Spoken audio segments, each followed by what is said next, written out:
Chers téléspectateurs de Wafrica TV, bienvenue dans la grande question.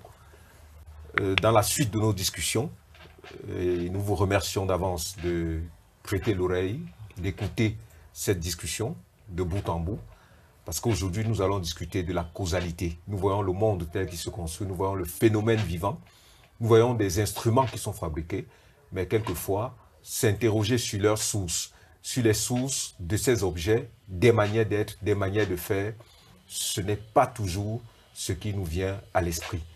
Nous avons invité aujourd'hui le professeur Mouchili. Bonjour professeur. Bonjour, merci pour cette invitation. Bonjour docteur Ndji. Merci, bonjour. Bonjour docteur Moustapha. Bonjour, bonjour. Merci infiniment à vous tous d'avoir accepté cette invitation de Wafrica TV pour que nous puissions discuter ensemble de la causalité. Professeur Mouchili, je commence par vous. Qu'est-ce que la causalité? Je voudrais dire que la causalité, c'est un principe scientifique qui commence avec Hippocrate, un présocratique. Hippocrate, lui, il pensait que le hasard n'existait pas et que ce n'était qu'un nom. Et au nom du fait que le hasard n'existe pas, tout ce qui arrive dans la nature comme événement s'enchaîne de façon nécessaire. Et lorsqu'on connaît l'état initial d'une chose, on peut, à partir de l'étude de la totalité du fonctionnement de cette chose, prévoir les événements à venir dont cette chose pourrait être l'origine. Ça signifie qu'on n'a pas pensé dans le système classique qu'il pourrait y avoir de l'incertitude ou de l'indéterminisme. Parce que si vous regardez chez Ptolémée, Aristote et bien d'autres philosophes qui ont suivi pendant tout le Moyen-Âge, en dehors des gens comme Galilée qui ont posé les prémices d'une science moderne, bon, vous allez constater que avec des gens comme Laplace et même tout récemment Albert Einstein, on n'a pas imaginé que des choses pourraient ne pas se dérouler de façon linéaire. C'est-à-dire, on pensait que l'histoire répond à une succession linéaire des événements. Un peu comme si chaque événement qui arrive est généralement causé par une de causes. Mais seulement, dans ce système de croyance, on s'arrêtait très vite quelque part pour dire la cause fondamentale qui cause toute chose et qui n'est pas causée serait un Dieu. Mais on ne nous expliquait jamais pour combien de fois faut-il avoir des causes pour s'arrêter à un Dieu qui serait la cause causante non causée. Voyez-vous, on s'arrête, on décide de croire qu'à partir de ce niveau, voilà la cause première. Mais sans jamais nous dire combien de fois il faut des causes par rapport à un événement pour qu'on atteigne cette cause première. Donc c'était un peu une sorte de paresse intellectuelle qui caractérisait les savants de ces différentes périodes. Donc on doit comprendre que on est là, même aujourd'hui nous continuons à vivre suivant un principe de causalité, puisque nous sommes dans des religions qui pensent que tout aurait déjà été écrit et ce qui arrive n'arrive jamais par hasard parce que c'est préalablement pensé. Nous ne sommes même pas auteurs et acteurs de notre histoire, nous n'en sommes pas des victimes parce qu'il y a un Dieu qui commande tout au préalable. Docteur Ndji, est-ce que nous sommes là dans la recherche de l'explication au phénomène? Oui, effectivement, dans le principe de causalité, l'idée c'est d'expliquer la raison d'être des choses, des phénomènes. Et comme le professeur l'a dit, peut-être on peut qualifier cela de paresse intellectuelle, mais à une époque, cela semblait plutôt évident et même nécessaire de trouver une raison d'être de tout ce qui est et son origine par ailleurs. Alors, à partir de Anaxagore, on parlait déjà de l'esprit de l'univers, parce qu'on estimait qu'il y avait un langage précis qui peut expliquer les phénomènes de l'univers. Et à partir de là, on commence donc à expliquer pourquoi telle chose est. Et il y a donc ce rapport entre cause et effet. Et que c'est ce rapport-là qui crée donc les conséquences de tout ce que nous pouvons observer ou tout ce que nous pouvons vivre. Parce que cela pourrait s'appliquer aussi à la vie individuelle et politique, donc sociale.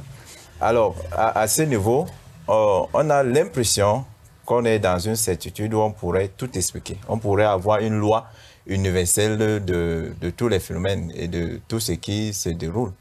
Mais Cela ne paraît pas si évident lorsqu'on commence à analyser les choses autrement et à percevoir le rapport réel entre les chaussettes. Le professeur a évoqué Albert Einstein, qui va revenir là-dessus, mais Albert Einstein essaie quand même d'admettre qu'il y a une certaine interaction entre les phénomènes.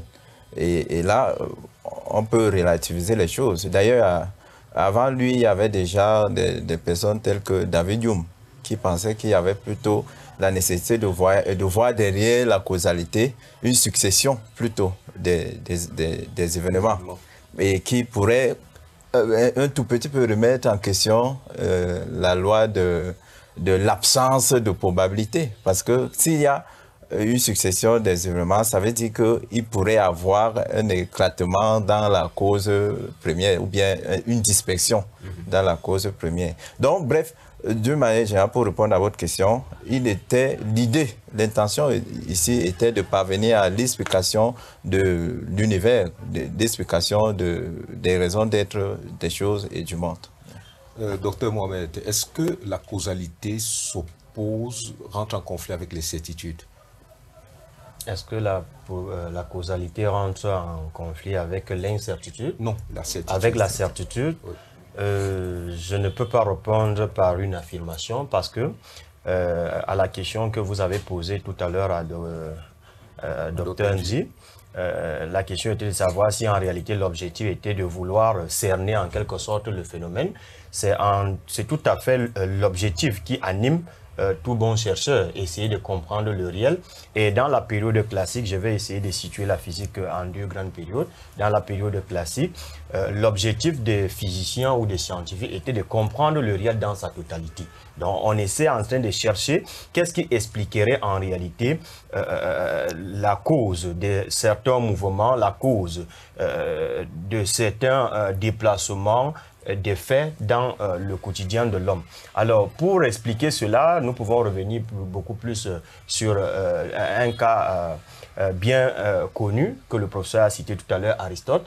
Il faut dire qu'Aristote, par exemple, dans sa physique, avait pour objectif principal d'expliquer les phénomènes à travers en mettant beaucoup plus l'accent sur les théories ou bien les lois. Donc, il négligeait en quelque sorte les résultats obtenus à partir de l'expérience. Donc, si par exemple, on essaie de retracer l'histoire de la physique en quittant d'Aristote jusqu'à Einstein, on va comprendre qu'il y a une volonté de déterminisme, même si le déterminisme sera ici déterminé, sera qualifié de deux sortes, le déterminisme de droit et le déterminisme de fait. Je suis sûr qu'on reviendra là-dessus. Mais ici, la volonté du chercheur était de comprendre le réel de façon certaine. Il voulait connaître le réel à l'unité près. Est-ce que c'était possible de dire, par exemple, que 1 plus 1 était égal à 2, sans toutefois remettre cela en question? Est-ce qu'on pouvait donc mesurer à la fois la position et le mouvement d'un objet et calculer ça de manière exacte? C'était ça l'objectif. Donc, en quelque sorte, il n'y avait pas radicalement opposition entre déterminisme et certitude, causalité et certitude. On peut même dire que c'était des synonymes, mais des synonymes un peu éloignés. On va revenir pour savoir pourquoi c'était éloigné. Oui, ce que je dois dire, c'est le docteur Ndi a évoqué Hume. Il faut savoir que Hume nous plonge dans une sorte de psychologisme. Parce que pendant toute cette période, la méthode scientifique se fait en deux moments, l'observation et la description. Ce qui fait que même chez Hume, on ne pense pas qu'il... Même quand même il évoque la possibilité d'existence d'une réalité intrinsèque de la matière et qu'on ne pourrait pas comprendre, il le fait de façon essentiellement théorique parce qu'il n'a aucun moyen de prouver que cela pourrait être vrai. C'est pour cette raison qu'on reste dans le psychologisme. Bon, maintenant, ne disons pas directement que les anciens voulaient expliquer le réel, c'est vrai. Bon, c'est vrai que le concept même de réel n'existe pas dans ce contexte. Parce que l'objet, ils voulaient expliquer le monde constitué d'objets. Mais seulement, il se trouve que la méthode utilisée ne leur permettait pas de savoir qu'il pourrait y avoir mobilité à l'intérieur de la matière. C'est pour ça qu'ils acceptent le principe d'inertie de la matière. Et à partir du moment où on pense que la matière est inerte, on ne peut plus imaginer la possibilité de mouvement. Et lorsqu'on pense même au mouvement, ça veut dire que la force qui met en mouvement l'ensemble des choses de la nature, cette force est extérieure, c'est extérieur à la matière. Mais ça meut. Et c'est pour cette raison qu'on va vite conclure au dualisme. Dans un système où on pense qu'il y a un esprit qui fait mouvoir le corps étant inerte, il fallait bien quelque chose pour créer la dynamique, rendant la mobilité du corps possible. Bon, mais est-ce qu'on n'est pas dans l'intelligence de ce moment-là? On est dans l'intelligence. Non, il y a que... Je pose la question, est-ce qu'il pouvait faire mieux? Il pouvait faire mieux. Si on avait suivi les Ioniens pendant l'Antiquité grecque, il y avait déjà des gens comme Thalès, il y a eu des gens comme Pythagore, il y a eu des gens comme Anaximandre. Anaximandre pense l'évolution dès l'Antiquité grecque. Mais on va attendre longtemps pour voir la marque Darwin potence, le problème est posé. Démocrite a déjà pensé l'atome, comme il appelle l'entité insécable de la matière. On a déjà pensé à tout ça. Mais seulement, la connaissance, même pendant l'Antiquité grecque, est très rattachée au mouvement de foi qui existe dans cette période. Parce que quelqu'un comme Aristote de Samos va, dès l'Antiquité grecque, penser qu'il ne faut plus continuer à croire au statisme de la Terre, mais que la Terre est mobile et tourne autour du Soleil. Socrate a fait une autre expérience, Aristote a fait une autre expérience, démontrant que la version d'Aristote de Samos était fausse. On a banni Aristote de Samos parce qu'on considère cela comme un blasphème. Nous sommes encore dans l'Antiquité. Bon, et quand on sort de l'Antiquité, on arrive au Moyen-Âge qui récupère la philosophie d'Aristote qui ne pouvait penser que le principe de causalité. Vous voyez, on met de côté ce qui est déjà... Parce qu'on a fait 17 siècles de retard. Quand Copernic reconnaît que c'est la Terre qui tourne autour du Soleil, ça fait 17 siècles qu'Aristote de Samos l'a dit. On ne l'a pas accepté. Mais si on avait accepté, peut-être le mouvement de la modernité scientifique aurait même commencé avant le Xe siècle. Mais on a décidé de sombrer dans cet obscurantisme qui a fait que le progrès de la science a connu beaucoup d'obstacles et on en a tué certains. Vous voyez, Giordano Bruno a été brûlé vif. Galilée, vous savez ce qui lui est arrivé. Descartes n'a pas publié le traité du monde vivant. C'est assez de posthume parce que quand il a vu ce qui est arrivé à Galilée, il a gardé son livre. Parce que le livre l'a entraîné une révolution. Vous voyez, la fois dernière, dans une autre mission, je vous disais, je rappelais que Descartes lui-même était déjà contre ses propres positions. Les positions que vous voyez dans le discours de la méthode et les méditations métaphysiques. C'est à cette occasion qu'il écrit au père Mersenne pour lui dire qu'il commence à douter de cette affaire où on dit qu'il doit y avoir un dualisme permettant de reconnaître deux instances dans l'humain. Lui commence à croire que peut-être c'est la matière de l'homme même qui est autodynamique. Il n'est plus tellement... Mais il écrit ça à un prêtre. Il ne va pas écrire ça directement dans un livre, parce que c'est ce qui pourrait l'attendre. Donc, ce n'est pas la logique du moment. Pendant ce moment, il y a déjà, dès l'Antiquité grecque, les prérequis d'une science qui se veut indépendante de toute connexion fidéiste. J'ai envie de poser la question d'Otendi. Est-ce qu'il y a à ce moment-là un mouvement de démonstration qui, dans des théories explicatives, peuvent fonder une réalité? Ou c'est parce que s'il ne s'agit que d'une affirmation, je pose tout naïvement la question, s'il ne s'agit que d'une affirmation, on peut douter. Oui, le principe de causalité n'était pas tout simplement une question purement théorique et philosophique. Il faudrait reconnaître que même que ce soit en mathématiques, que ce soit dans la physique de cette époque, qui s'inspire d'ailleurs d'Aristote, on pensait que la réalité ou bien les choses étaient immuables et qu'il fallait à tout prix aboutir à une vérité certaine pour expliquer le monde.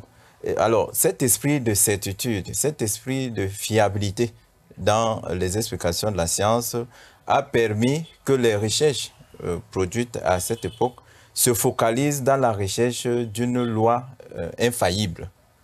L'intention, c'était d'aboutir à une loi infaillible parce que on estimait que si on aboutissait à une loi infaillible, alors on aurait un visage plus rigoureux, plus fiable de la science.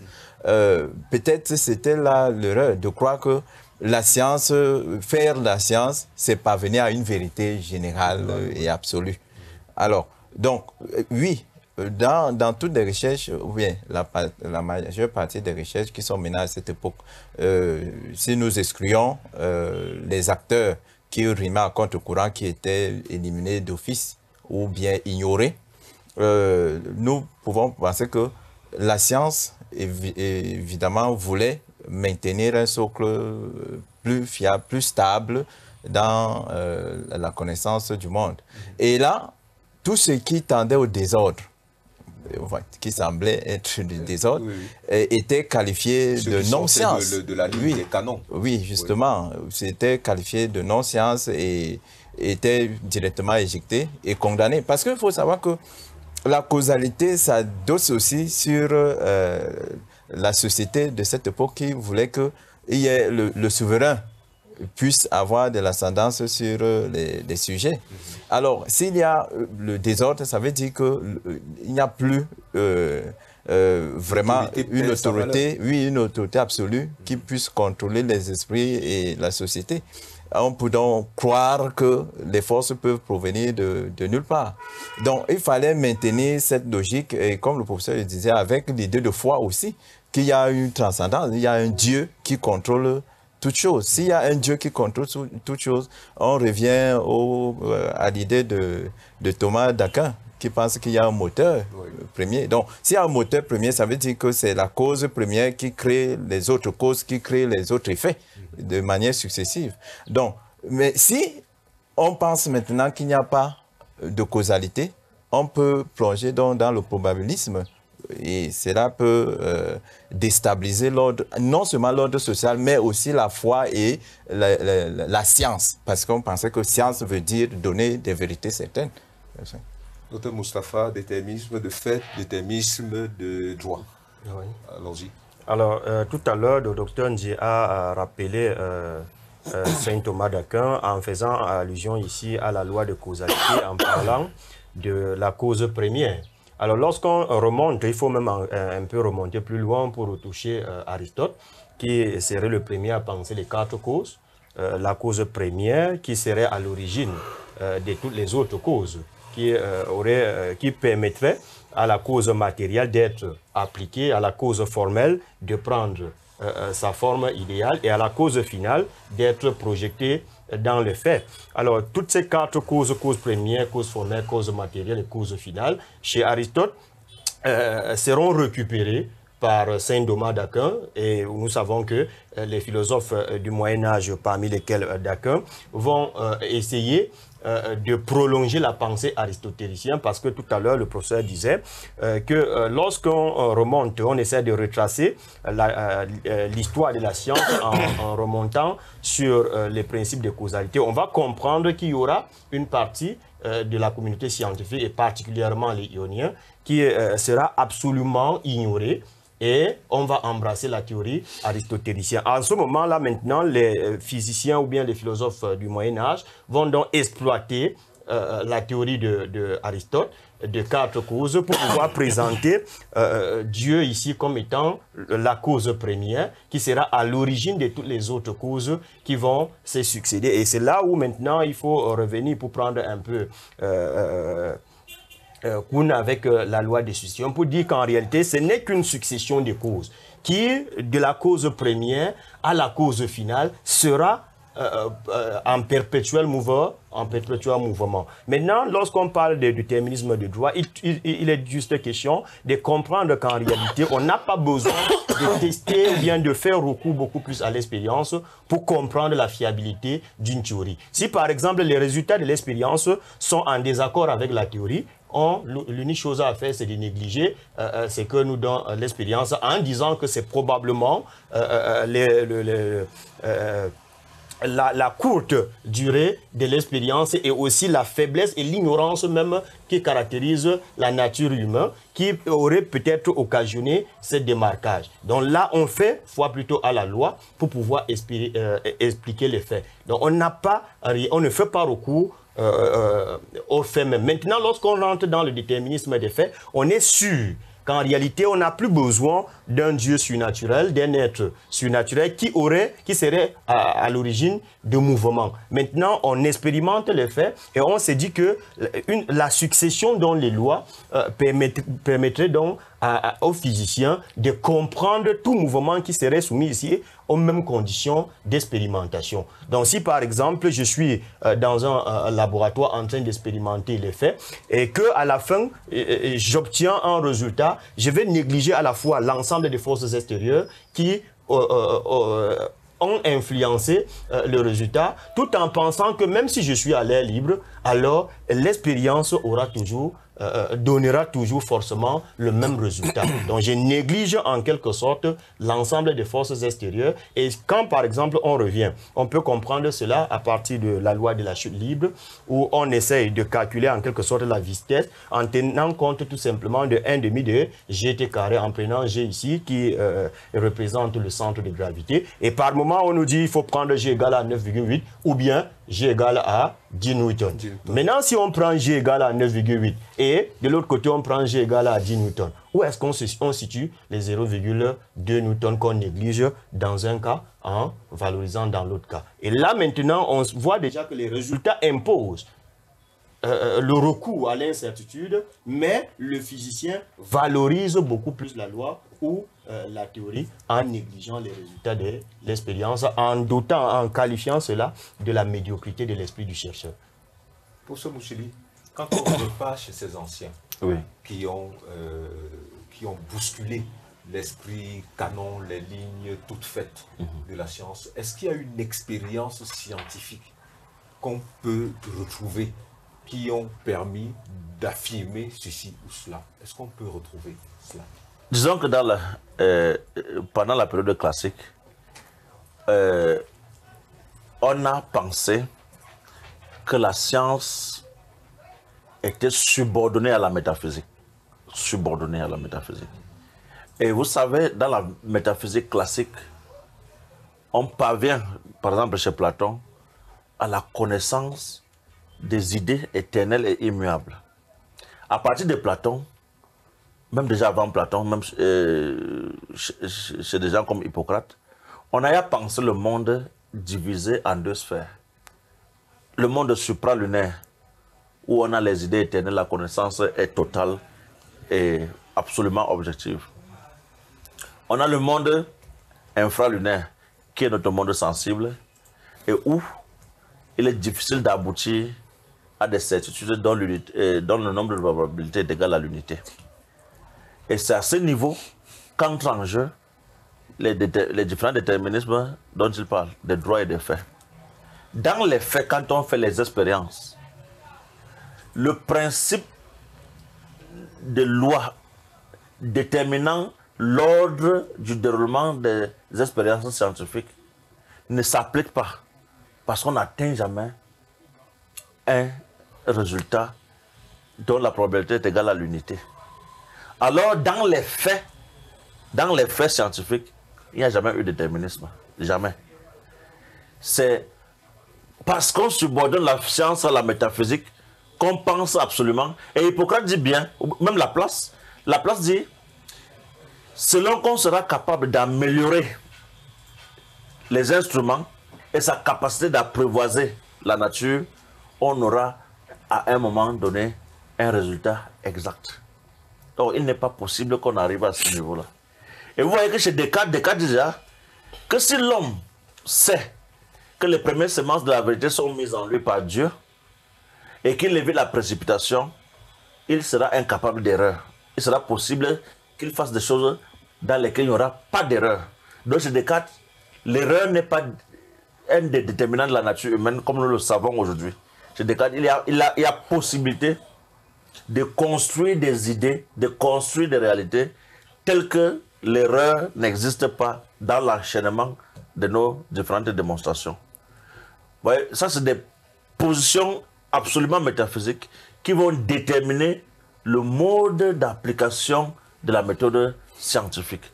Au point où on va croire qu'effectivement, il y a ce déterminisme.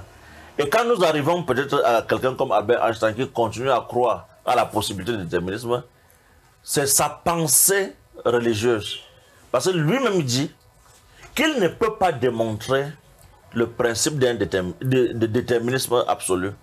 Mais il y croit. Mais qu'il va prendre quand même du temps pour essayer de voir si à la fin, on ne peut pas aboutir au déterminisme absolu. Et il dit que pour que cela arrive, il faudrait concilier la mécanique quantique et la relativité générale. Et c'est un travail qu'il fait pendant 30 ans sans succès. Il fait les 30 dernières années de sa vie. Il veut aller jusqu'à la preuve scientifique du principe déterministe, parce que selon lui, Dieu ne joue pas au dé. Donc il a toujours la présence de ce phénomène divin ou déiste qui anime sa pensée et l'amène quelquefois à douter. C'est pour cette raison que l'école de Copenhague, avec des autres scientifiques comme Heisenberg, Bohr, Born, va se dissocier de la pensée d'Albert Einstein. Parce qu'on ne croit pas comment, on ne sait pas comment un génie comme Einstein, ayant pensé que les photons lumineux sont des corps infiniment petits dans les quanta, peut encore être capable de continuer à affirmer la nécessité du déterminisme. Or, lorsque vous regardez comment fonctionne la science dans le Moyen-Âge, de toutes les théories de la chute libre, chaque fois on va dire qu'un point, un objet d'un point A à un point B qui tombe verticalement, chaque fois on va préciser qu'on néglige la vitesse initiale. Pourquoi négliger la vitesse initiale alors que la matière n'est pas inerte? On néglige la vitesse initiale, parce que, même si la matière n'est pas inerte, parce que le principe métaphysique qui détermine la loi de la connaissance impose la nécessité d'arriver à des savoirs absolus. Donc, on a subordonné la science à la métaphysique classique et on ne peut plus donc croire qu'il pourrait y avoir une incertitude. Il y a absolument certitude. Il suffit que l'homme soit capable d'augmenter ses capacités de connaissance. C'est ça qu'on peut dire à ce niveau. Docteur dit, est-ce que ce qui nous échappe ne nous impose pas quelquefois? J'ai envie de comprendre l'attitude d'Einstein que venait d'écrire le prof. Est-ce que ce qui nous échappe ne nous impose pas quelquefois le déterminisme? Je pense plutôt que ce qui nous échappe devait nous imposer d'un déterminisme. Ça veut dire que l'absence de certitude. Je crois que c'est ça même le bon sens. Mais je prends votre question.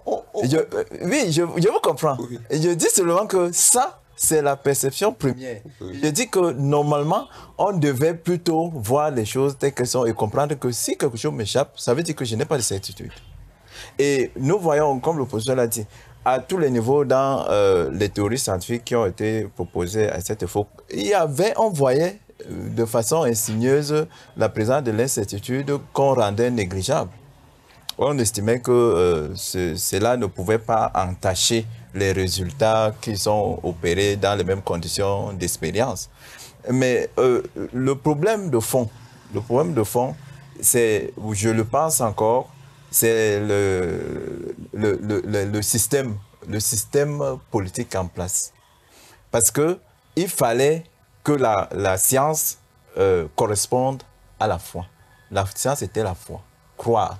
Il fallait croire pour connaître. C'est-à-dire qu'on peut faire le lien entre le système politique et le système religieux, ou bien le système religieux était à la fois le système politique? Le système politique et religieux, en fait. Le système, vous savez qu'à cette époque-là, les deux collaboraient de manière étroite.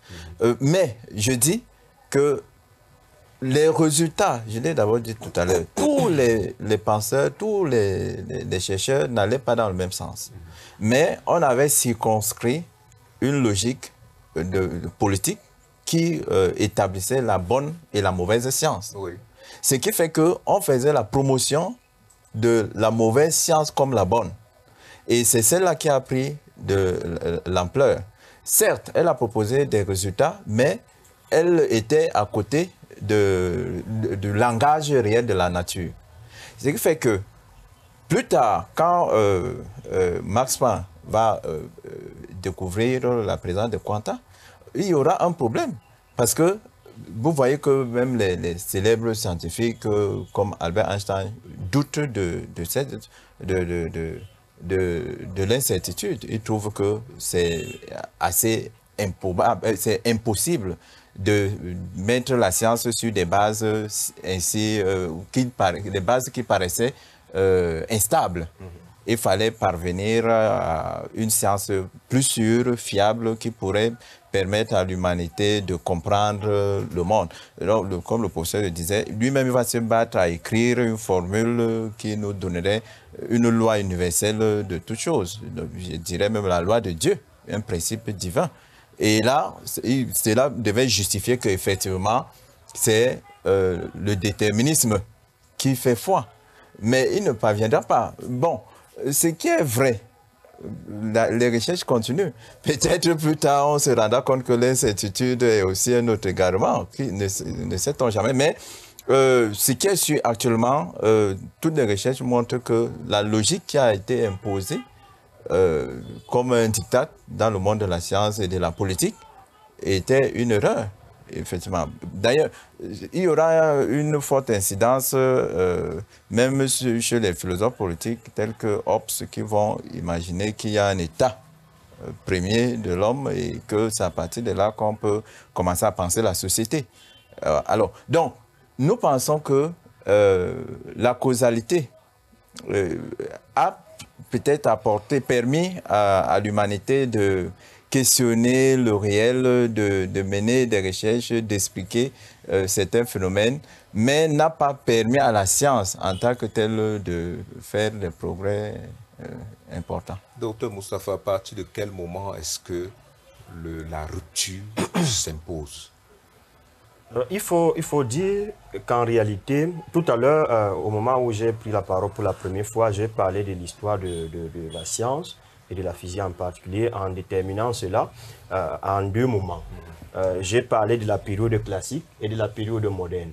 Alors, il faut donc essayer de comprendre que lorsque le quanta échappe à Einstein, le quanta échappe à Einstein, c'était parce qu'il avait tellement focalisé le maximum de son temps à la recherche de l'unification de la physique quantique et de la relativité, et qu'il a même fait de prophéties, en démontrant qu'en réalité, pour qu'on puisse accepter l'avènement de principe d'incertitude, il faudrait démontrer l'existence de certaines forces qui influenceraient notre univers. Et il a fait cette prédiction en 1916. Et en 2016, on fait dans la société Vigo en Italie et LIGO je crois c'est en États-Unis, l'existence de ces forces qui influencent réellement les forces de notre univers. Et maintenant, avant même qu'on ne découvre cela, il y avait déjà la curiosité des chercheurs qui les poussait à croire qu'en réalité, Einstein, le grand génie, serait en train de se tromper, probablement. Et tout à l'heure, le docteur Ndi a démontré qu'en réalité, la physique classique, qui était fondée sur la loi ou bien la théorie de causalité, aurait conduit la société, la communauté scientifique à l'erreur. Et là même, on peut revenir dans notre société africaine pour pouvoir démontrer que la foi que les physiciens et les philosophes auraient développé par rapport à cette physique aurait directement conduit à la conception et au développement de la trinité de l'être, c'est-à-dire l'homme qui ne serait pas, c'est-à-dire une sorte de critique à la dualité cartésienne qui aurait conduit nécessairement à la trinité d'un être qui serait à la fois ombre, soufre et il y a ombre, il y a le soufre, il y a aussi, dès qu'on se détache de l'âme cartésienne, je veux me rappeler. Oui, dès qu'on remonte sur... Voilà. Maintenant, dès que les physiciens et les philosophes commencent à développer en quelque sorte ce genre de théorie, c'est parce qu'ils se sont dit, en réalité, il y a donc quelque chose qui semble nous échapper. Il y a quelque chose qu'on ne parvient pas à cerner de manière exacte. Et sûrement, c'est parce qu'on a logé la science dans la conception dualiste des faits. Il faut déjà essayer de comprendre qu'en réalité, il y a donc la présence de l'énergie. Avec Hebga, il y a déjà la présence de l'énergie qui expliquerait en quelque sorte pourquoi on ne peut pas cerner la matière de manière exacte et pourquoi on ne peut pas calculer à la fois le mouvement et la vitesse et la position. Tout à l'heure, le docteur Ndi a parlé de Planck. Je vais un peu remonter plus loin pour toucher Thomson, qui dans les années, je crois, c'est 1897, serait le premier à démontrer qu'en réalité, il faut déjà faire un pas vers la physique quantique et se démarquer même des principes et exigences de la physique classique qui fondait la science beaucoup plus sur le déterminisme. Et là maintenant, on va donc comprendre qu'il faut intégrer la probabilité d'erreur en science, il faut intégrer le principe d'incertitude pour comprendre certaines choses et comprendre qu'il y a même une possibilité de penser une science de l'imprécis. C'est-à-dire une science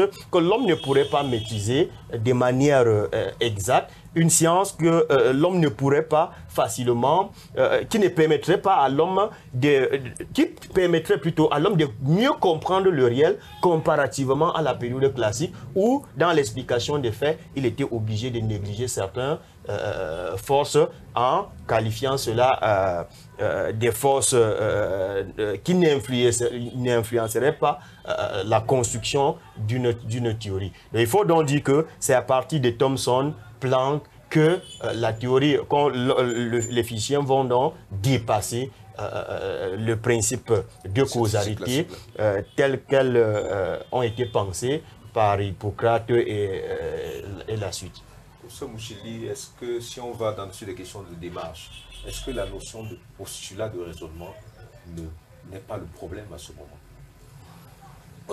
Disons que nous évoluons en ce moment dans des systèmes où on pense que, parce qu'il n'existe pas un principe général fondant une objectivité dont les bases sont fondées en logique, en nécessité et en universalité, alors c'est chacun qui peut venir dire ce qu'il pense de la science. Mais ça, c'est surtout en philosophie.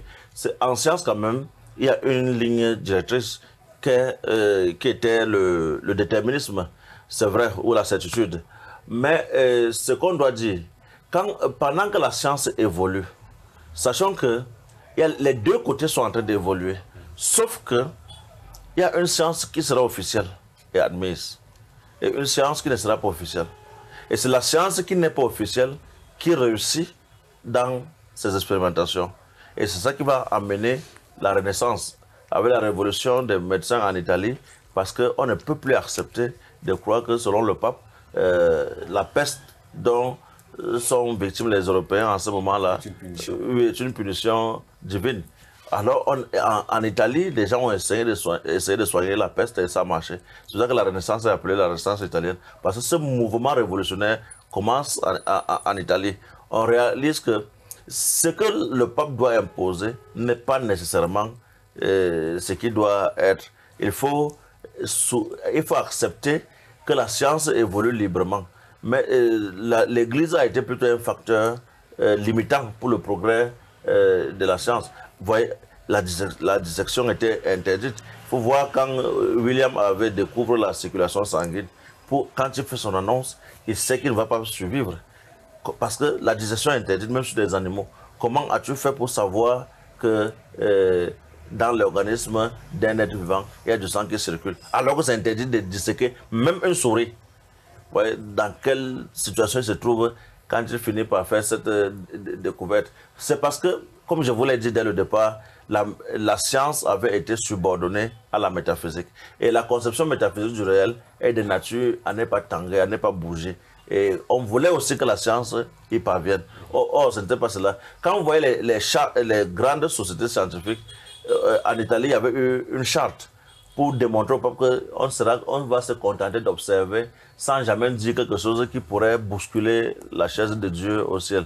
Il y avait la Royal Society en Angleterre et l'Academia del Cimento en Italie. C'est-à-dire que vous vous constituez en société savante, mais vous faites d'abord une charte qu'on va soumettre au pape pour lui dire que vous n'allez jamais toucher à ce que l'Église interdit. D'où ma question profonde. Est-ce que cette charte-là peut être considérée comme un postulat de travail? Oui, oui, c'était ça le postulat de travail. On travaille sur cette base. Mais seulement, la science est expérimentale. Les expérimentations prouvaient toujours le contraire de ce qui était pensé. Comme le docteur Moustapha Mohamed a parlé des lois qui sont essentiellement théoriques et ne reposant sur aucun principe factuel. Or, les faits contredisaient ce que les lois pensaient. Et vous voyez comment Aristote a fonctionné dans sa physique. Aristote faisait une physique essentiellement théorique ou métaphysique, au point où ce n'est que très difficilement qu'il acceptait parfois la contradiction. Quand ce qu'il dit s'éloigne tellement des faits, et parfois, pas tout le temps, il accepte qu'on essaie de bousculer. Regardez même Platon. Platon punit 2 étudiants pour avoir résolu un problème de géométrie en utilisant les instruments. Parce qu'il dit que les instruments relèvent de la génération et de la corruption. Et on ne peut pas souiller la science, une science aussi noble que la mathématique, en utilisant les instruments pour faire des démonstrations. Il était tellement fâché pour cela. Vous voyez jusqu'à quel point on pouvait penser que même les chiffres ne pouvaient pas exister.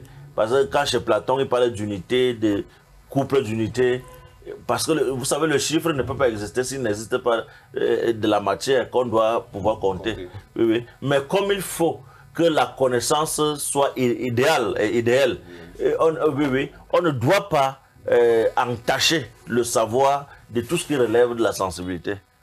Voyez-vous? Et c'est ça qui a fait que, en partant de ces présupposés idéalistes, on ne pouvait pas donner une quelconque indépendance à la science pour qu'elle s'exerce en se fondant tout simplement sur les faits. Ouais, on dit même dans le contexte là que le chercheur ou bien le savant doit se comporter comme un espion qui regarde sans être vu.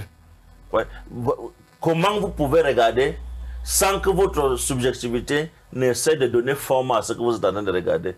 S'il faut se positionner comme Kant pour qui nous ne connaissons des choses que ce que nous y mettons nous-mêmes. Là, c'est interdit. Il ne fallait rien connaître.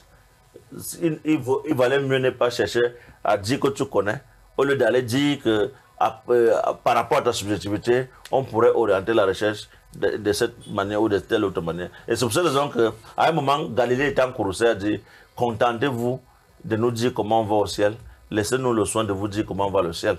Parce qu'il voulait que l'Église reste dans la croyance et qu'on laisse les scientifiques fonctionner.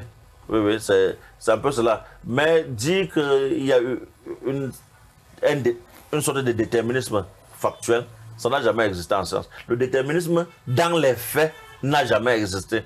Il n'y a même pas de déterminisme de fait. Parce qu'il n'y a aucune expérience qui va faire en sorte que la matière devienne inerte. La matière a toujours été non inerte, donc mobile. Et par conséquent, tout ce qu'on pouvait faire dans les faits, en s'appuyant sur le principe déterministe, ne pouvait aboutir à aucun résultat fiable. Docteur dit, est-ce que le postulat peut être un problème pour la science à un moment donné? Oui, bon, un problème, pas forcément, parce que faire de la science, c'est certainement affirmer ou infirmer un postulat ou bien le problème posé. C'est vrai que si le problème est mal posé, cela peut aussi avoir un impact dans la recherche. Mais nous ne pouvons pas accuser le postulat tout simplement. Je pense que c'est ce qui pose le problème, le véritable problème avec le principe de causalité et son imposition, ou bien sa force dans l'histoire des sciences, c'est cette coercition qui permettait aux sociétés savantes de se sentir en sécurité, de préserver leur notoriété. C'est peut-être là le problème. Parce que dans les recherches, ils pouvaient bien se rendre compte que les résultats ne sont pas conformes aux théories ou bien aux hypothèses de départ. Mais il fallait maintenir l'idéologie savante de l'époque et il fallait maintenir, préserver sa place dans la société savante. Nous sommes toujours en train de le dire, tout ce qui rimait à contre-courant était écarté. Donc, si vous voulez rester, si vous voulez que vous soyez, qu'on continue à vous considérer comme savant, comme scientifique, il fallait à tout prix rester dans la logique en cours. Et bon, l'autre problème, c'est peut-être il fallait de l'audace. Il fallait de l'audace, il fallait bien que les gens osent démontrer que ce n'était pas vrai. Ceux qui ont osé, certains payaient de leur vie, mais nous voyons, nous pouvons profiter aujourd'hui de cette audace-là. Et cette pression sur les sociétés officialisées ou bien qui étaient protégées par le système politique devrait forcément faire effondrer le système scientifique. Voilà pourquoi la question que vous avez posée au docteur Moussafa tout à l'heure, je dirais même que quand on dit la fin du déterminisme, je dirais plutôt c'est la réhabilitation de la science plutôt. La fin du déterminisme est la réhabilitation de la science qui commence même dans l'Antiquité. On rentre donc dans l'orthodoxie réelle de la science qui consiste à examiner le réel et avoir le langage qui sort des rapports entre les phénomènes. Le langage qui sort du rapport entre les phénomènes. Même si nous construisons des théories, des hypothèses, au départ, ces hypothèses peuvent être réfutées par le réel. Je fais allusion à Karl Popper qui l'avait bien expliqué plus tard. Donc, qu'il y ait des hypothèses, nous savons qu'on peut les réfuter, on peut les réformer, on peut, pour que c'est la science qui est droit et non la foi, et non la confiance au système ou au mode de pensée en cours. Quelquefois, le scientifique, il va en cherchant à confirmer ce que lui pense déjà dans sa subjectivité. D'où ma question. C'est-à-dire qu'on va vers l'objet, mais on a déjà son hypothèse, on a ses propres préjugés et on essaye de confirmer cela de manière à ce que, parfois dans la démarche, on veut tordre l'objet, on veut tordre le résultat pour confirmer absolument ce qu'on a. C'est vrai, c'est ce que je disais tout à l'heure. Mais la science, ce n'est pas ce qu'on pense, mais ce qu'on aurait dû penser. C'est le résultat de la science doit être un eureka, une sorte de surprise, si possible, vis-à-vis de nos opinions. La science, ce n'est pas nos opinions. La science, ce n'est pas l'imposition de la métaphysique d'une époque. Bon, il est vrai qu'on peut céder à ses propres opinions, ou bien se dire que dans la recherche, si je bouleverse mon édifice, je pourrais perdre la notoriété, parce que vous savez que je ne fais que le dire, des sociétés savantes étaient importantes pour pouvoir mener des recherches, même aujourd'hui. Imaginez que vous menez vos recherches et cela fait votre notoriété et que c'est vous-même qui démontrez que vous avez menti tout ce temps-là. Il y a un problème. Donc, ce qui fait que je ne veux pas accuser les scientifiques, c'était la théorie de mensonge, mais on veut obliger le réel à entrer dans les boîtes idéologiques et non permettre aux boîtes idéologiques de se conformer au langage du monde et des phénomènes. Or, la science, ce n'est pas un savoir inné. La science n'est pas un savoir inné, donc je n'ai pas et je suis scientifique et maintenant je vais dire au monde ce qu'il est. La science, c'est une construction de rapport entre la raison et le monde. C'est un langage entre la raison et le monde. Lorsque ce langage est brisé et que ça devient un monologue, je dis au monde ce qu'il est. Ça devient un réel problème. Parce que la conséquence, c'est que je peux dire ce que je crois, ou bien je peux dire ce qu'on me demande de dire. Comme le professeur le disait maintenant, lorsque vous signez une charte, tous les scientifiques qui viennent là, on vous fait savoir que voilà vos limites. On fixe les limites à la science. Et en ce moment, c'est du dogmatisme.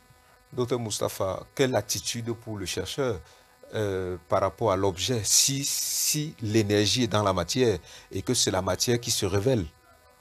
Quelle attitude pour le chercheur? Alors, je dirais tout simplement que le chercheur doit se armer de la curiosité.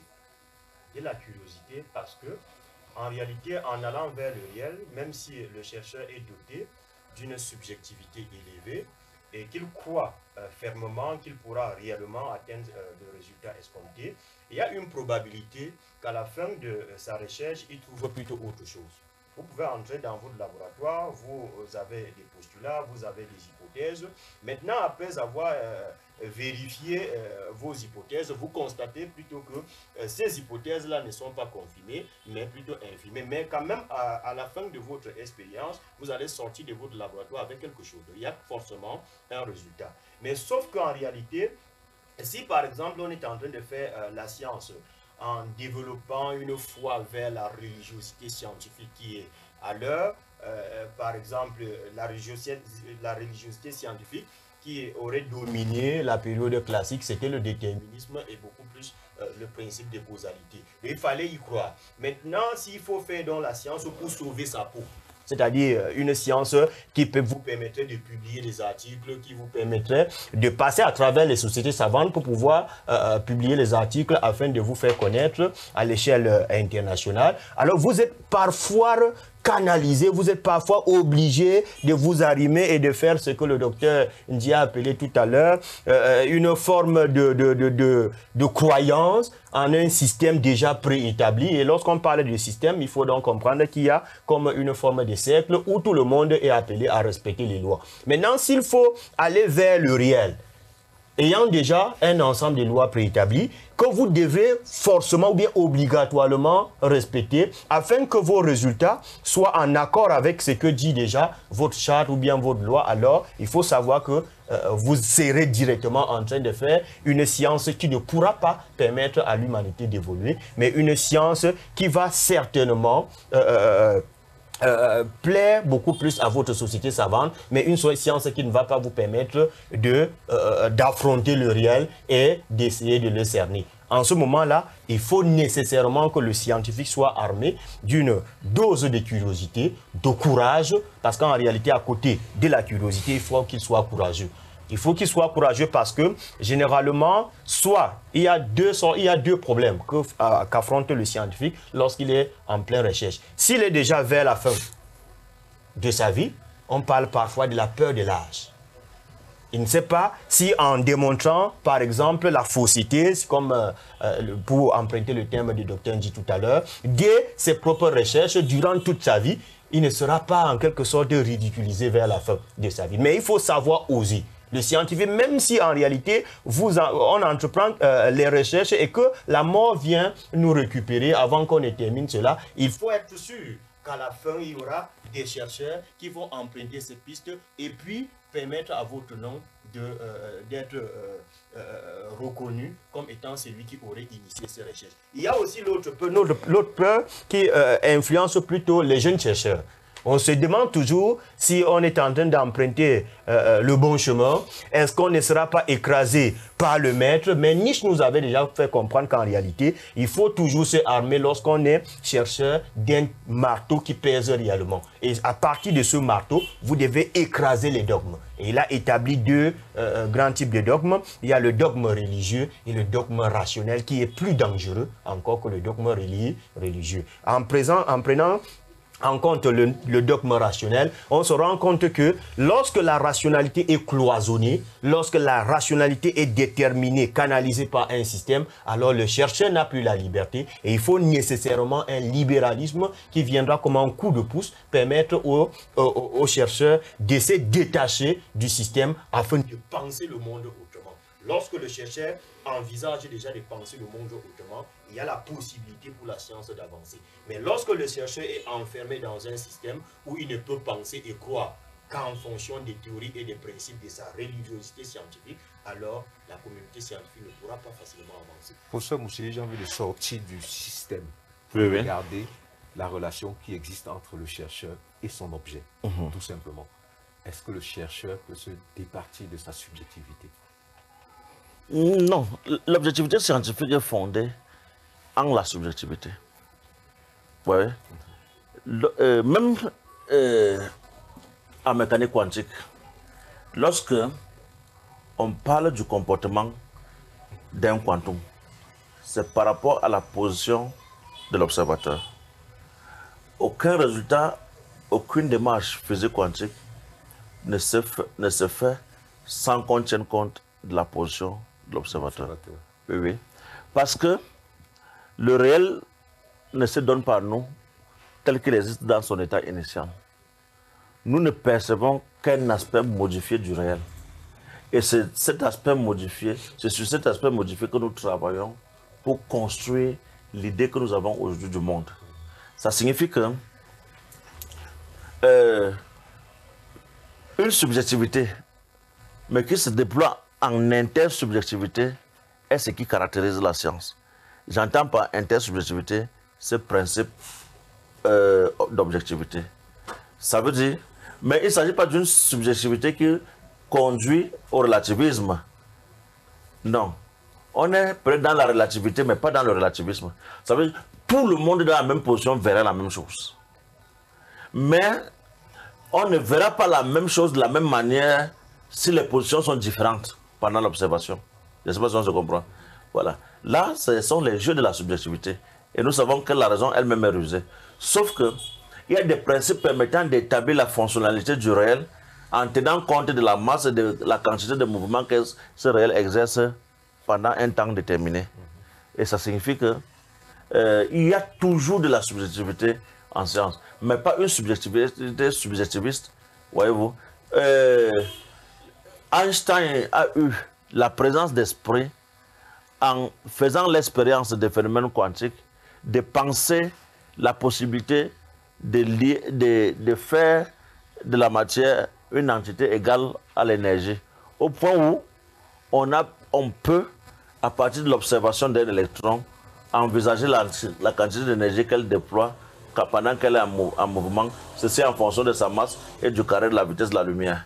Ça, ce sont des principes qui ont permis à Einstein d'enseigner au monde entier ce qui fait qu'ils disent que la matière est égale à l'énergie. Jusqu'ici, c'est une formule qui reste imperturbable. Parce qu'on n'a pas encore trouvé une autre.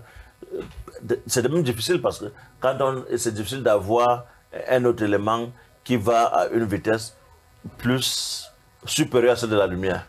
À partir du moment où on a l'impression qu'en science, la vitesse de la lumière est la plus grande considérée quand on fait des choix de démonstration à l'échelle quantique, alors il est difficile de venir. Cette formule reste ouverte à la critique, à la modification, à la rectification. Mais encore faut-il trouver des éléments pour contredire la démarche qu'a suivie Einstein pour y aboutir. Et désormais, parce que le sujet intervient dans la connaissance qu'on a du réel, il n'est plus un espion qui regarde sans être vu. Il est un chercheur qui traque le réel avec ses instruments. Et le système de traquage est tel que quand on traque le réel, on ne peut plus la voir seulement à partir de l'observation et de la description.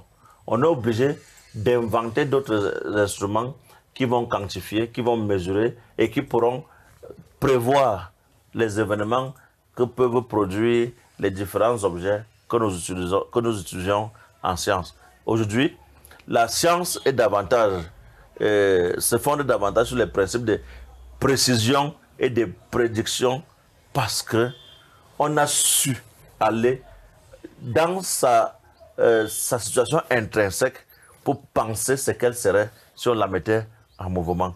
Parce qu'il faut tenir compte de tous les paramètres qui pourraient perturber ou changer une matière en mouvement. Vous savez bien que si, même dans cette salle, restons même à l'échelle macroscopique, si on a une bille et qu'on veut projeter ça dans une direction, la bille ne va pas nécessairement aller à la vitesse souhaitée parce que contre la bille, il existe des forces, une force de frottement qui va ralentir la vitesse de la bille. Et vous voyez aussi bien que un corps projeté en altitude ne peut pas aller indéfiniment. Oui. C'est un mouvement, mais c'est obligé de retomber parce qu'il y a des forces qui attirent, qui freinent le mouvement et qui attirent la bille vers le sol. Donc, voilà un peu comment on doit savoir à quel niveau intervient la subjectivité du chercheur. Oui. Il y a ce qu'on appelle la réalité mentale. La réalité mentale, vous avez parlé des préjugés, c'est l'ensemble de toutes ces idées non suffisamment bien élaborés que nous avons dans notre mémoire, bien dans notre mental. On appelle ça, quelqu'un comme Aristote, un scientifique contemporain, appelle ça la réalité mentale. Cette réalité mentale doit se sentir contredite lorsque on entre dans le champ de la recherche. Parce que nous avons toujours en nous des idées qui nous font croire que nous connaissons. Et nous ne commençons à connaître que quand il y a une opposition farouche entre ces idées qui étaient déjà là et la possibilité de changer ces idées à partir des données réelles que nous avons eues en faisant des expérimentations factuelles. Voyez-vous? Donc, à ce moment-là, on va se voir être perturbé, être contrarié dans ce qu'on avait d'abord retenu comme connaissance. C'est à ce niveau qu'on peut reconnaître à Bachelard ce qu'il dit, un mérite, c'est-à-dire pour accéder à la science, il faut rajeunir spirituellement, parce qu'on a toujours des choses que nous avons dans notre mentalité et qui ne relèvent pas nécessairement de la connaissance, mais auxquelles on croit fortement. Il faut bien ces expériences scientifiques qui sont déterminées par les principes d'objectivité pour qu'on se contrarie et qu'on accepte de rompre avec ces réalités mentales pour nous situer dans la trajectoire des véritables chercheurs, en admettant que le nouveau, au nom de l'objectivité qui caractérise la façon dont elle a démontré, est ce que nous devons réellement avoir dans la tête comme connaissance. Docteur dit, l'instrument vient peut-être atténuer le poids de la subjectivité dans toute cette démarche. Oui, l'instrument nous permet de nous éloigner de l'objet, mais l'instrument lui-même vient aussi troubler le réel dans son état initial. Donc, il faudrait donc tenir compte de tout cela, notre interprétation et la présence de l'instrument. Parce que l'instrument va déstabiliser l'objet à étudier. Oui. Alors maintenant, comme le professeur l'a bien expliqué, l'instrument nous permet d'avoir des informations précises. Mais ces informations précises-là, certes, seront interprétées à partir de l'état actuel de nos connaissances. Maintenant, les informations que nous allons recueillir des instruments peuvent nous permettre d'aller plus loin, c'est-à-dire de réformer la science qui est à notre disposition. L'avantage du nouvel esprit scientifique, c'est de mettre en place un déterminisme qui n'est plus idéologique ou métaphysique, de mettre un déterminisme qui est lié aux caractéristiques intrinsèques de l'objet à étudier. En ce moment-là, nous venons avec des hypothèses, avec des théories, mais ce qui est sûr, ce qui s'impose, c'est le résultat obtenu à partir des référentiels ou bien des instruments disposés pour nous fournir des réponses. Et si nous rendons nos instruments performants, il y a des possibilités que le savoir soit aussi réformé. Vous voyez donc que ici, c'est vrai, on éloigne un peu le chercheur pour diluer la subjectivité, mais l'instrument devient essentiel dans l'analyse, dans la compréhension, dans l'interprétation de l'objet étudié. On peut peut-être dire dans l'arbitrage aussi. Parce que si l'intersubjectivité, comme l'a précisé le prof, intervient à ce moment, peut-être que le chercheur va dire, bon voilà, je suis au laboratoire à partir de tel instrument, j'ai réussi à trouver ceci. D'où la science à l'âge des instruments. Et au fur et à mesure que la science avance, des instruments doivent certainement intervenir pour que des instruments adaptés à chaque théorie scientifique doivent venir refonder. Mais ce qu'il faudrait aussi savoir, c'est que les instruments n'ont pas le pouvoir absolu. En astrophysique, on fait des calculs pour déterminer la valeur et la position des particules sans toutefois avoir la possibilité de positionner des instruments pour déterminer ou avoir la visibilité pratique de ces particules-là. Donc, à partir des calculs mathématiques, on estime que si à un point A, on a pu avoir telle valeur, ça veut dire que la particule a étudié, elle s'est déplacée à telle vitesse et a perdu peut-être telle masse à un moment donné. Ce n'est pas des calculs. Et à partir donc de cette construction, idéaliste des mathématiques, on peut avoir des résultats aussi. Donc l'instrument n'est pas une réalité absolue. Il ne faut pas croire que c'est les instruments qui font la science. Oui, qu'on peut positionner les instruments, aller dormir à la maison et venir seulement avoir la science et tout le reste. Et surtout que les instruments sont programmés en fonction de, de la subjectivité du chercheur. Voilà. Donc, l'instrument vient tout simplement prolonger ou bien accroître notre force de perception ou nous permettre d'être beaucoup plus vigilants vis-à-vis de la nature. Ce que nous ne pouvons pas avoir à l'œil nu ou bien par notre propre audition naturelle, les instruments sont plus performants pour recueillir ces informations et nous permettre de les analyser plus facilement. C'est à ce niveau-là qu'il faut situer les instruments. Ce n'est pas que les instruments remplacent le scientifique. Vous comprenez? Donc, le scientifique reste maître de l'étude à mener. C'est lui qui mène la recherche. Maintenant, il utilise les outils qui sont autour de lui ou bien qu'il a construits pour permettre d'avoir des résultats. Ça peut même être des outils qu'il n'a pas construits. Parce que quand Galilée parvient à observer le ciel avec la lunette, ce n'est pas Galilée qui fabrique la lunette. La lunette était présente, mais il fallait la vigilance d'esprit de l'exploiter et de l'employer pour faire des observations qu'il fallait et avoir certainement un résultat différent de celui qui était réalisé à cette époque-là. Docteur Moustapha, est-ce qu'on peut aller vers un arbitrage? Est-ce qu'on peut penser que la vérité, c'est une tension entre l'arbitrage entre l'instrument et la subjectivité? Là, on peut déjà croire.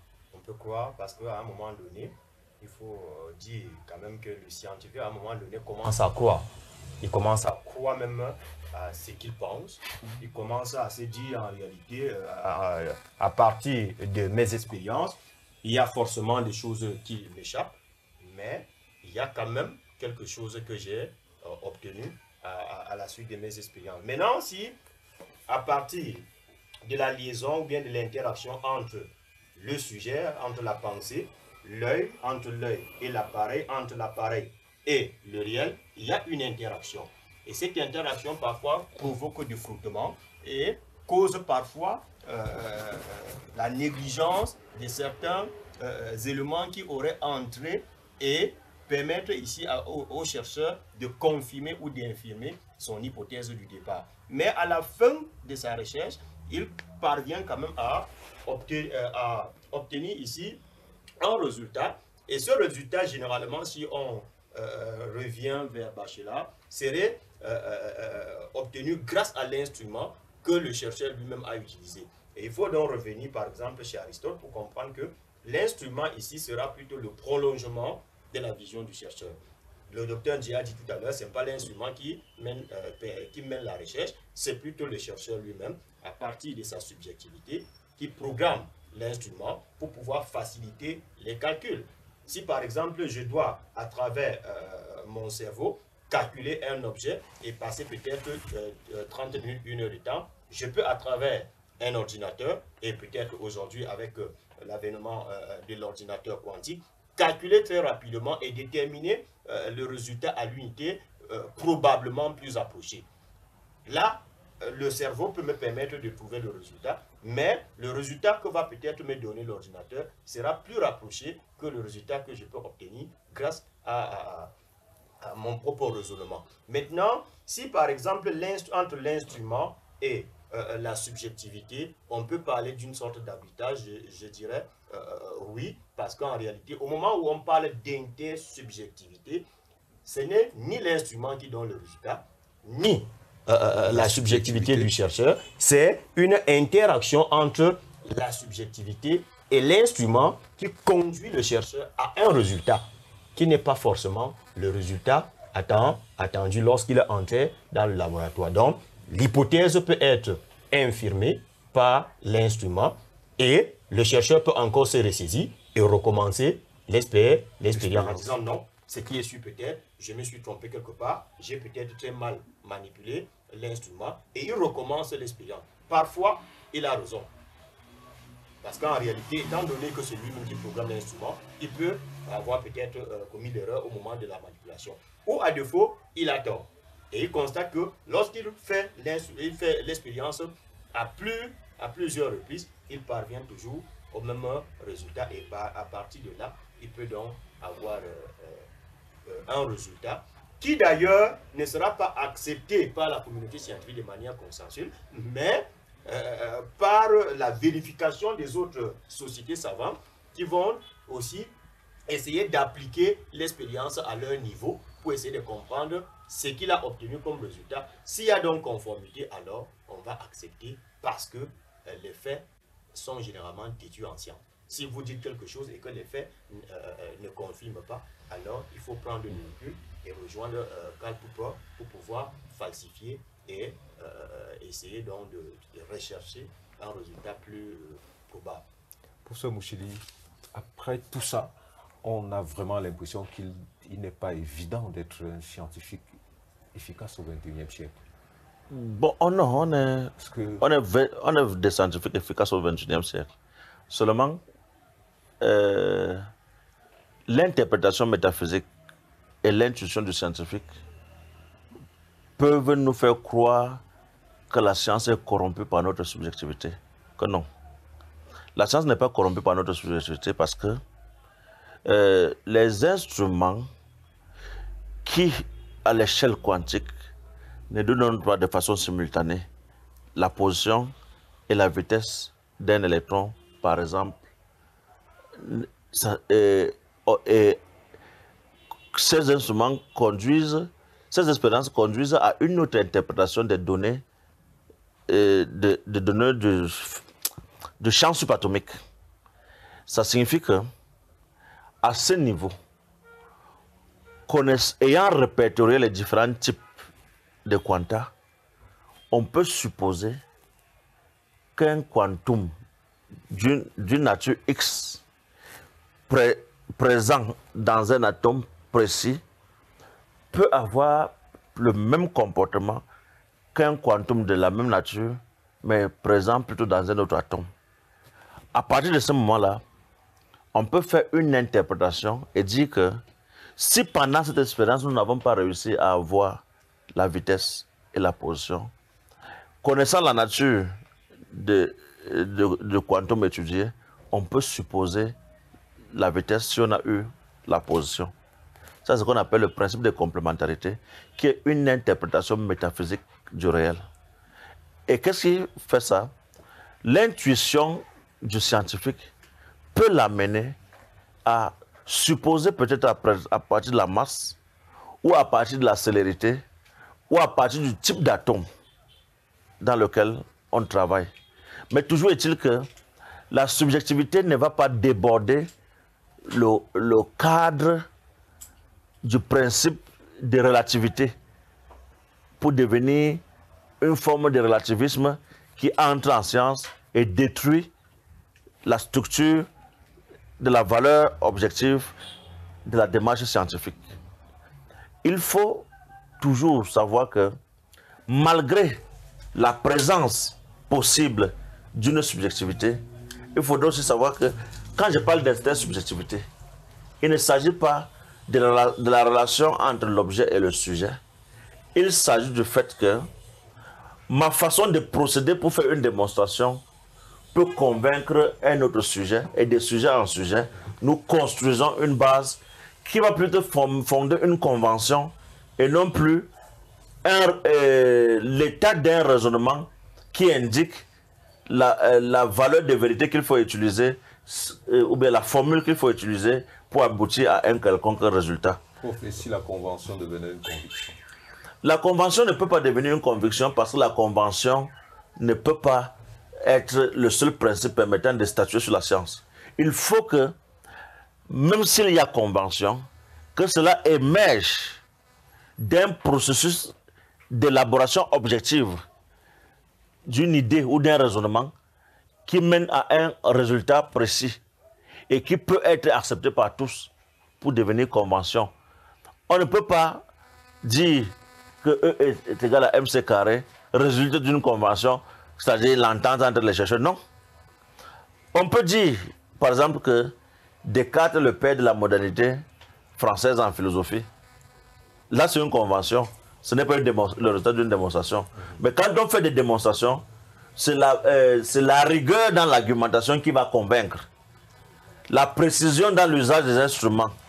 La capacité pour le chercheur d'avoir mené un raisonnement sans véritablement s'être trompé de façon flagrante.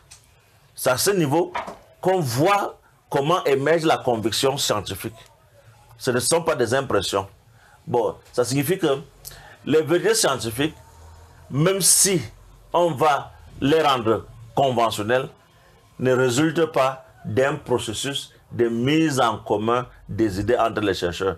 C'est davantage d'un processus de démonstration et d'expérimentation convaincant et qui s'impose à tous et pour former ce qu'on appelle le phénomène d'intersubjectivité ou bien de l'objectivité. Voyez-vous, ce n'est pas au même titre que la démocratie ou dans un système politique où si la majorité a voté pour tel, alors c'est la vérité de l'histoire, on accepte ce mandat pour X ou pour Y. Non, ce n'est pas la même chose. En matière de connaissance, même la démocratie n'existe pas. Vous pouvez être le seul à pouvoir démontrer une réalité. Dans la physique des systèmes complexes, nous avons déjà parlé là de Giorgio Parisi, qui a pensé le principe de dégradation de la Terre juste pendant les années 70. On ne l'a pas cru. On a attendu 2021 pour lui donner un prix Nobel de la physique, alors qu'on pouvait bien chercher à lutter contre le réchauffement climatique en tenant compte du fait que la Terre elle-même s'autodégrade. On a pensé, surtout quand les ouvrages comme ceux de Alvin Toffler font les choux gras de la presse dans les années 70, le choc du futur, on ne peut pas considérer Parisi en ce moment. Pourtant, en ce moment-là, il a fait ses travaux pour montrer que la Terre s'autodégrade aussi et qu'il faudrait regarder du côté de l'autodégradation rapide de la Terre si on veut être efficace dans la lutte contre le réchauffement climatique et ne plus seulement accuser la science comme le seul facteur menant à la possibilité d'une destruction de l'univers. Il faut voir ça aussi du côté du comportement de la Terre, qui est un être vivant et qui est en train d'être mené vers sa propre mort. Comment ralentir le processus, ce processus fatal, c'est-à-dire la Terre va absolument mourir. On se projette déjà dans le futur en sachant que la Terre aura les mêmes caractères que Mars aujourd'hui. Mars est chaud, Mars n'a plus d'eau, Mars, on reconnaît qu'à Mars il y a eu peut-être des formes de vie, mais aujourd'hui c'est impossible. Pourquoi? Parce que le taux de CO2 a cru, ça croître, non? Énormément, et cette planète est devenue chaude et impossible d'y habiter. Ça signifie que ce n'est pas l'homme seul qui est à l'origine de la dégradation de la nature. S'il y a eu des vies sur Mars et qu'aujourd'hui il n'y en a plus, est-ce qu'on va accuser l'industrie? On peut pas accuser l'industrie. Et s'il y a eu la catastrophe de Fukushima, à la suite d'un tremblement de terre qui a créé un tsunami, faut-il accuser les scientifiques? Même comme aujourd'hui on ne parle que de la centrale nucléaire de Fukushima, parce que cette centrale aurait connu une rupture. Mais c'était une rupture qu'on peut minimiser, parce que seules quelques dizaines de personnes à l'intérieur de la centrale sont mortes. On ne peut pas comparer cela à la catastrophe de la centrale nucléaire de Tchernobyl en 1986. Or, le tsunami au Japon a fait plus de 30 000 morts. On ne regarde pas ça. On voit seulement la centrale nucléaire qui n'a pas tué plus de 100 personnes. Or, il faut aussi étudier le fonctionnement à partir du moment où on a su que la Terre n'est pas, la matière n'est pas inerte et qu'il y a des possibles collisions entre les éléments subatomiques et qui peuvent s'éteindre à l'échelle planétaire, il faut donc savoir qu'à un moment, la Terre peut décider d'imploser et de nous engloutir tous. On a vu avec le séisme d'Haïti en 2011, on a dit que le volume, c'est-à-dire le diamètre de la Terre aurait diminué parce que ce séisme a créé des fissures qui ont diminué le volume de la Terre. Voyez-vous? Bon, nous faisons ces réflexions pour être capables de comprendre que la Terre est une dynamique et dans sa dynamique, elle pourrait disparaître. Et il faut moins se concentrer sur ce que font les industries, parce que nous avons encore des pays qui ne se sont pas développés en Afrique et qui doivent se développer en passant par la même science. Il ne faut pas faire de la science une frayeur. Il ne faut pas développer en Afrique la peur de la science, parce qu'on croit que la science crée plutôt beaucoup plus de problèmes qu'elle n'en résout. Or, la science nous a permis de détecter les possibilités d'autodestruction de la Terre. La science nous a permis de pouvoir penser des conditions de ralentissement de ce processus d'autodégradation de la Terre avec les OGM, avec la possibilité même de modifier la diversité naturelle en procédant par ces OGM. Parce qu'aujourd'hui, les cris des écologistes qui deviennent davantage des éco-intégristes, parce qu'on a l'impression que ceux qui pensent l'écologie aujourd'hui sont en train de vouloir montrer que la science, c'est la perte de l'humanité, ce qui n'est pas possible. La science, c'est la recherche des possibles. Et il y a des possibilités pour la science de créer des moyens pour que la Terre ne s'autodétruise plus rapidement et pour que les centrales nucléaires ne soient plus de grands dangers. Encore que le danger que crée la centrale nucléaire n'est pas plus grand que le danger que crée la vitesse d'un train qui part de Yaoundé pour Ngaoundéré. C'est la même chose. Si à partir du moment où une chose ne représente pas une menace, mais ne représente qu'un risque, il va falloir vraiment essayer de repenser la considération que nous avons vis-à-vis de la science et comprendre que la science évolue dans le sens d'être une chance pour l'humanité. Docteur Ndji, quand on nous écoute, on voit bien une dimension universelle du savoir. Que dit du pluralisme des rationalités? Je fais exprès de ne pas poser la question à celui qui a écrit dessus. Oui, si vous avez bien écouté le professeur, vous comprendrez directement que l'idée d'une rationalité unique devient de plus en plus impossible. C'est-à-dire rationalité unique dans le sens où on pensait qu'il faudrait uniformiser la pensée. Dans des lois. Voilà. Et l'autre aspect, où vous allez dans le même sens, c'est que vous réaliserez en même temps que ceux qui pensent le contrôle de la science, un encadrement de la science sur mon regard. Il y a eu une émission où il y avait ce Faut pas. Non, je dis un encadrement, je dis le mot employé. Oui. Cet encadrement de la science, on réalise donc qu'ils sont dans la logique d'une science déterminée, d'une science basée sur les principes de la causalité. Oui, on croit à ce moment-là, que la science est un ensemble de vérités déjà établies et qu'on pourrait orienter ici ou mettre là, interdire ici ou interdire là. On ne comprend pas que la science, en fait, c'est la rationalité humaine individuelle qui se pose des questions sur des problèmes en face de soi. Si maintenant, sur mon bras et dans ma peau commence à pourrir, mais je me demande qu'est-ce que c'est? On ne va pas m'interdire de savoir ce qui se passe sur ma peau. On dit non, c'est interdit de savoir ce qui se passe sur votre peau parce qu'en découvrant ce qui se passe sur votre peau, un jour quelqu'un pourrait utiliser cela pour jeter, je ne sais pas, une bombe sur une mandibule. Vois un peu. Oh, moi je veux comprendre ce qui se passe sur ma peau et si je ne comprends pas, je vais amener auprès des hôpitaux.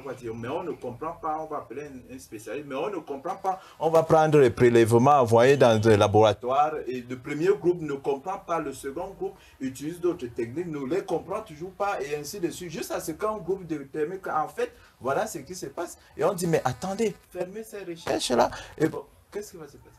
Donc, le problème, c'est que même dans des sociétés scientifiques, vous allez trouver qu'il n'y a pas une seule équipe unique.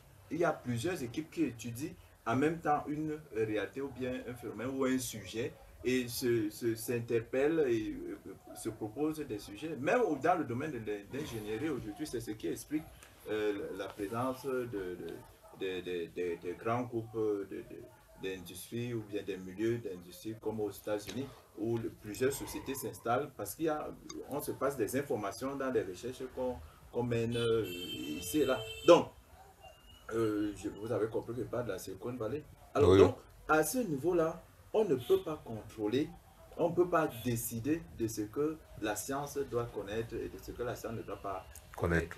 Alors, ici, c'est l'esprit qui est en éveil. Quand je parle de l'esprit, je parle de la raison humaine qui est en éveil pour trouver des problèmes, expliquer le monde et trouver des problèmes auxquels l'homme fait face. Maintenant, vous parlez de l'homme et vous faites bien de parler de l'homme. Si la fin ultime, c'est l'homme, est-ce qu'il n'y a pas quand même quelque chose à préserver? Oui, à ce qu'on posait, c'est que l'homme dans tout ça. Mais je disais, l'homme dans tout ça, c'est l'homme qui est en train de vouloir se comprendre, de comprendre le monde, de comprendre l'univers dans lequel il est. Si cet homme ne s'interroge plus sur le sens de l'univers et de lui-même, il n'est plus homme. L'homme dans tout ça, c'est cet homme-là qui est en train de comprendre le monde. Et j'aimerais qu'on me propose un homme différent et qu'on l'appelle encore homme.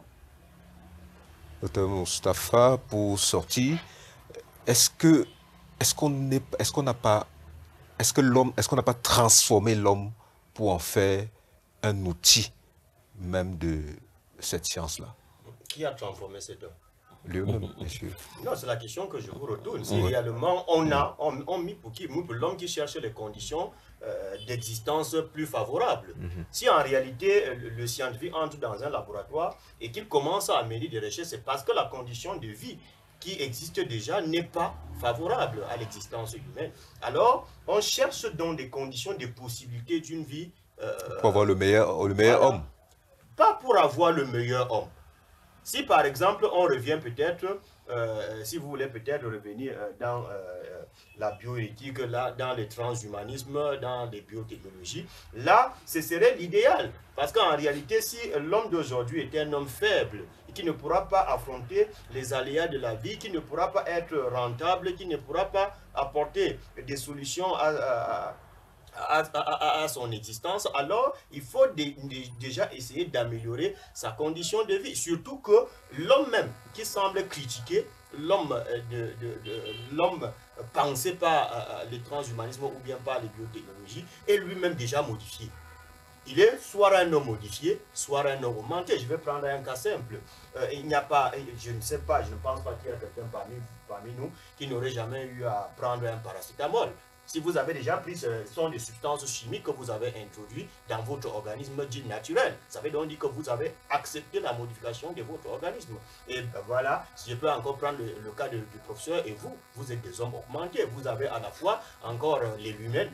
Nous, là, nous pouvons dire quand même que nous sommes un peu naturels. Parce qu'en plus de vos yeux, encore plus que l'homme à l'état de nature semble même naturellement péjoratif. Si on vous traite de l'homme à l'état de nature, est-ce que comment allez-vous faire? Là, quand même, je pourrais dire qu'il n'y a pas un homme qui aurait transformé un autre homme comme un objet de laboratoire. J'ai dit seulement que lorsque le scientifique entre dans son laboratoire, c'est pour chercher une condition de vie meilleure.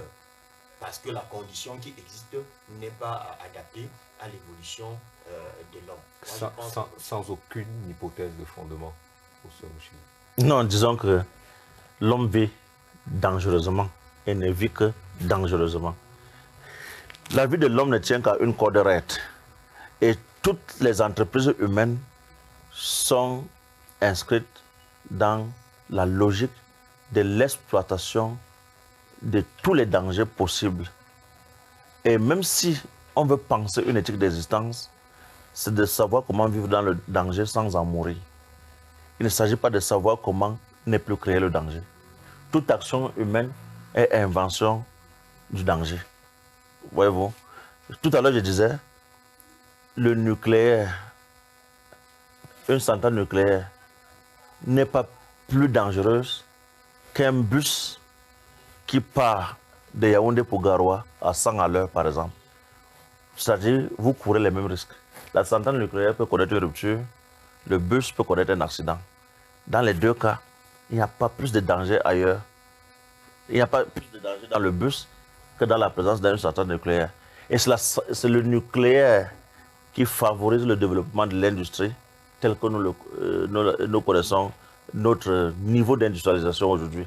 Il n'y a pas autre chose qui produise autant d'énergie.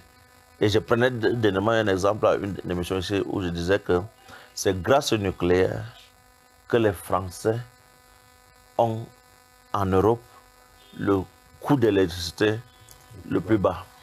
Voyez-vous, comment sortir du nucléaire? Ce n'est pas possible. Et vous voyez que quand on veut fermer la porte nucléaire, regardez ce qui se passe en Europe aujourd'hui avec la guerre en Ukraine, ou parce qu'il faut boycotter le gaz russe, des pays pensent à un retour au charbon. il n'y a pas une matière plus polluante que le charbon. Voyez-vous? C'est-à-dire, et pour comment la Russie s'en sort, parce qu'elle a connu beaucoup d'embargos, beaucoup de sanctions, et a développé son agriculture pour ne plus être dépendant d'autres pays, au point où, à un moment donné, le président Vladimir Poutine a salué le rythme des sanctions. Parce que ça a permis aux Russes de savoir se prendre en charge. Au niveau de l'alimentation, vous verrez que même, quelle que soit la durée de la guerre, il sera difficile que la Russie tombe dans la famine. Parce que la Russie a développé son agriculture pour contrer les sanctions, pour répondre à ces sanctions. Merci infiniment, professeur Mouchili. Chers téléspectateurs, nous retenons à la fin que la vie en elle-même est un risque bien à courir, un risque qu'il vaut mieux courir au lieu d'essayer de s'échapper. Merci infiniment, professeur Mouchili. C'est nous qui vous remercions pour cette invitation. Merci, Dr. Dji. Merci, Dr. Moustapha. À très bientôt sur Africa TV. N'oubliez pas de vous abonner.